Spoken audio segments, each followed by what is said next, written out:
آپ کا metabolic dysfunction شروع ہو جائے گا اور اس کے نتیجے میں یہ 7-8 بیماریاں جنم لیتی ہیں، اور اس کے علاوہ بھی بے تحاشا بیماریاں۔ اب سوال یہ ہے کہ کیا ان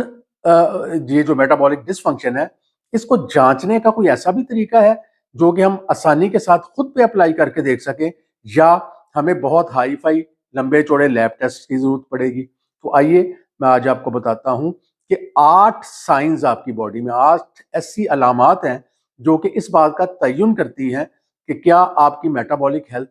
ٹھیک ہے یا غلط ہے، یا اس کے اندر آپ کی میٹابولک ہیلتھ کے نتیجے میں آپ کو کوئی خطرناک بیماریاں یا تو ہو چکی ہیں جو کہ ابھی ڈائگنوز نہیں ہوئی، یا آئندہ زندگی میں ہونے والی ہے۔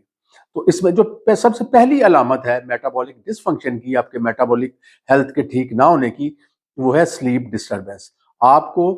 کی نیند ڈسٹرب ہو جاتی ہے۔ اگر آپ کا بلڈ شوگر لیول فلکچویٹ کر رہا ہے، کبھی پل میں تولا پل میں ماشا، کبھی اوپر جا رہا ہے کبھی نیچے آ رہا ہے، تو یہ آپ کو ساری رات بے چینی لگائی رکھے گا۔ آپ مڈ آف دا سلیپ آپ اٹھ کے بیٹھ جائیں گے، پھر آپ کو سونے میں پرابلم آئے گی، اور ہم یہ سمجھتے ہیں کہ شاید کچھ ٹینشن ہے، وریز ہیں، پریشانیاں، ان کی وجہ سے ایسا ہو رہا ہے۔ وہ بھی ایک وجہ ہے، لیکن یہ میٹابولک ہیلتھ میں جو خرابی کا جو اولین جو ہمارے ہاں سائن یا علامت ہمیں ملتی ہے، وہ آپ کی نیند کا ڈسٹرب ہو جانا ہے۔ اس کے بعد ہمارے نوجوان نسل میں آپ نے دیکھا، خصوصاً خواتین میں ایکنی کی پرابلم بہت تیزی کے ساتھ جڑ پکڑ رہی ہے، اور آپ یقین رکھیں کہ جتنے بھی ہمارے ڈرماٹولوجی کے کلینک ہیں، سکن کے جو کلینکس ہیں، وہاں پہ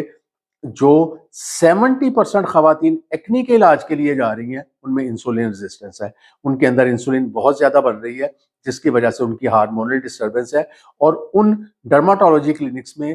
انفارچونیٹلی ان کو لیزر ٹریٹمنٹ اور چہرے کے فیشیل مختلف قسم کی چیزیں کریم میں لگانے کے لیے دی جاتی ہیں، جس سے آپ عارضی طور پہ تو چہرے کو ٹھیک کر لیں گے، لیکن بات پھر ادھر ہی ہے کہ آپ میٹابولک ڈسفنکشن کو ٹھیک نہیں کر پائیں گے۔ تو دوسری علامت ہے ایکنی کی۔ پھر تیسری ہے سکن ٹیگز۔ آپ نے اکثر دیکھا ہوگا گردن کے ان حصوں میں، یا آپ کو باڈی کے دوسرے حصوں میں، آپ کو خاص طور پہ آرم پٹس کے قریب یا سینے پہ آپ کو موقع، جس کو کہ ہم سکن ٹیگز کہتے ہیں، وہ نظر آتے ہیں۔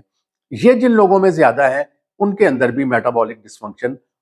جو ہے وہ اسٹیبلش ہو چکا ہے۔ اس کے علاوہ آپ نے کچھ لوگوں میں دیکھا ہوگا کہ ان کی ڈارک ویلویٹی پیچز ہوتے ہیں، خاص طور پہ گردن کے پیچھے،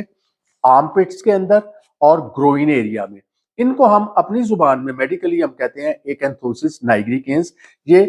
ویلوٹ کی طرح سکن ہوتی ہے، اگر آپ اس کے اوپر ایسے انگوٹھا پھیریں تو آپ کو لگے گا جیسے ویلوٹ کے اوپر آپ کا ہاتھ ہے، اور وہ بلیک کلر کی لائنز ہوتی ہیں۔ تو یہ بھی ایک بہت اہم علامت ہے۔ جو پانچویں علامت ہے وہ یہ ہے کہ مریض ہر وقت اپنے آپ کو بیمار تصور کرتا ہے، وہ ہر وقت گرا پڑا رہتا ہے۔ جب آپ اس سے پوچھیں گے کہ یار طبیعت ٹھیک نہیں ہے، پتہ نہیں مجھے کیا ہو رہا ہے، میں تو ہر وقت بیمار ہی رہتا ہوں، میرے میں انرجی نہیں ہے، میرے سے 2 قدم نہیں چلا جاتا، تو یہ بھی ایک بہت بڑی علامت ہے کہ آپ کے اندر میٹابولک ڈس فنکشن کا آغاز ہو چکا ہے۔ اس کے علاوہ آپ نے اکثر دیکھا ہوگا کہ جو ہمارے ہاں یہ جو بڑی عام سی بات اب بن چکی ہے، یہ جو آپ کی بیلی ہے وہ پروٹیوٹ کر رہی ہے باہر، جیسے آپ کی توند نکلی ہوتی ہے، یہ ایک ہارڈ قسم کا، آپ اس کو اگر اس طرح سے ہاتھ لگائیں تو وہ ہارڈ توند ایسے باہر کی طرف بلج کیا ہوتا ہے۔ ایک اور طرح کی چربی ہوتی ہے جو کہ لٹک رہی ہوتی ہے پیٹ کے اوپر، اگر آپ اس کو ایسے 2 انگوٹھے اور انگلیوں کے درمیان پکڑیں تو وہ آپ کے ہاتھ میں ایسے آ جاتی ہے جھلی کی طرح۔ تو وہ فیٹ جو ہے وہ اچھی فیٹ ہے، وہ پروٹیکٹیو فیٹ ہے، لیکن وہ فیٹ جو آپ کی بیلی کو باہر کی طرف ایک بلج دیتی ہے، آپ کی توند نکلی ہوئی ہے اور وہ ہارڈ ہے، تو اس کا مطلب یہ ہے کہ یہ آپ کے میٹابولک ڈس فنکشن کا سائن ہے، کیونکہ یہ جو بلج یا یہ جو باہر کی طرف آپ کی پروٹیوژن آئی ہے، یہ اس وجہ سے ہے کہ آپ کے وسراس کے اندر یعنی بیلی کے اندر اب وسرل فیٹ کا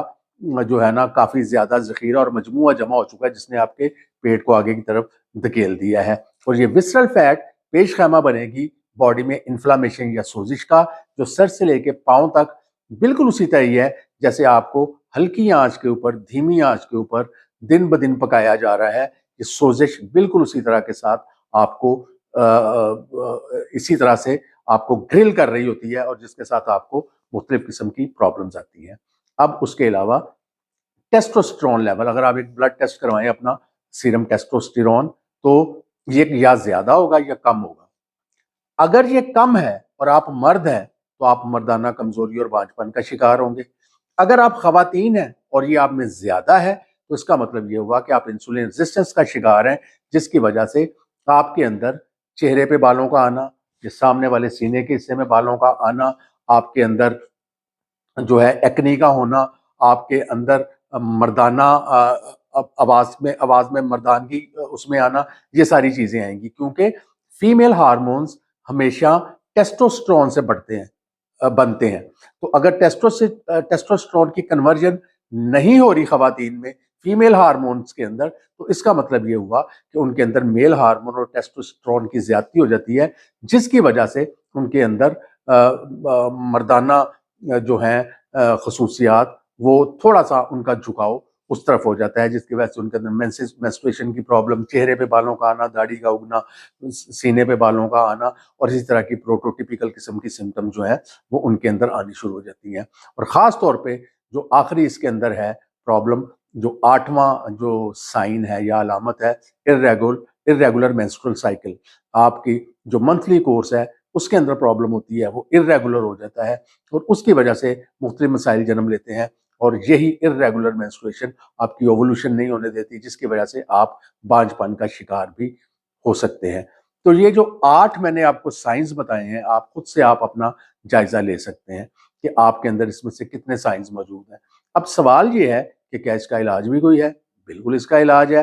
آپ اپنی ڈائٹ کو کریکٹ کریں۔ جیسے کہ ہم نے شروع میں اس بات کا تعین کر لیا کہ یہ جو پرابلمز ہیں یہ ڈائٹ ریلیٹڈ ہے، یہ میڈیسن ریلیٹڈ نہیں ہے، کیونکہ جہاں سے یہ چلتی ہیں، یعنی سیل کا وہ حصہ جسے ہم مائٹوکونڈریا کہتے ہیں، مائٹوکونڈریل ڈس فنکشن کے نتیجے میں یہ بیماریاں جنم لیتی ہیں، تو ہمیں مائٹوکونڈریا کو کریکٹ کرنا ہے۔ تو مائٹوکونڈریا کریکٹ کرنے کی دوا دنیا میں کوئی نہیں بنی، مائٹوکونڈریا کو کریکٹ کرنے کے لیے ہمیں غذا کے اوپر عمل کرنا ہوگا، اور غذا میں کیا ہے کہ اپنی زندگی سے سارا پروسیس فوڈ نکالیے، چینی، وائٹ شوگر، گڑ، شکر، یہ اپنی زندگی سے نکالیے، بوتلیں، انرجی ڈرنکس، فاسٹ فوڈ کی جتنی آئٹم ہے، گھر کا بنا ہوا سادہ کھانا کھائیے، اور اس کے اندر روٹی کے ساتھ چاولوں کو بھی آپ نے اپنی خوراک میں کم سے کم رکھنا ہے، اور اپنی خوراک میں سے جو سب سے بڑی چیز ہے وائٹ پوائزن جسے میں کہتا ہوں، چینی کو مٹ کیجئے۔ ابھی رمضان کے اندر اپنے گھر میں لال، پیلے، نیلے شربت مت آنے دیجئے، یہ آپ کے مائٹوکونڈریا کے لیے ایک پوائزن کی جو ہے حیثیت رکھتے ہیں، اور آپ کے بچوں کے لیے اور آپ کے لیے کسی طرح سے بھی بہتر نہیں ہے۔ کھانا کیا ہے؟ آپ اپنی خوراک میں سے کاربوہائیڈریٹس جتنے کم کر سکتے ہیں وہ کر دیجئے، پروٹین کو فوقیت دیجئے، انڈے کھائیے، ہر طرح کا گوشت کھائیے، دودھ کا 1 آدھ کپ ضرور لیں، کیونکہ زیادہ دودھ پینے سے پھر کاربوہائیڈریٹ کی مقدار بڑھے گی، اور فیٹ سے بالکل نہیں ڈرنا۔ میں بار بار اس چیز کے اوپر آپ سے اصرار کرتا ہوں کہ آپ نے اچھی کوالٹی کا دیسی گھی یا مکھن کھانے سے بالکل نہیں ڈرنا، آپ کو کسی طرح سے بھی اس سے ڈرنے کی ضرورت نہیں ہے، اور اس کو خوراک میں اپنی شامل رکھیے۔ جب آپ زیادہ مقدار میں فیٹس اور پروٹینز لیں گے، آپ کا ہنگر سینٹر بھی سیٹسفائیڈ رہے گا، آپ کو بار بار کریونگ نہیں ہوگی، آپ کھانے کی طرف نہیں بھاگیں گے۔ جتنے کاربوہائیڈریٹ زیادہ لیں گے آپ کاربوہائیڈریٹ اپنی خوراک میں، اتنا ہی آپ کو بار بار بھوک لگنے کا اندیشہ ہوگا۔ آج کے لیے اتنا ہی، آپ سب کی توجہ کا شکریہ۔ السلام علیکم۔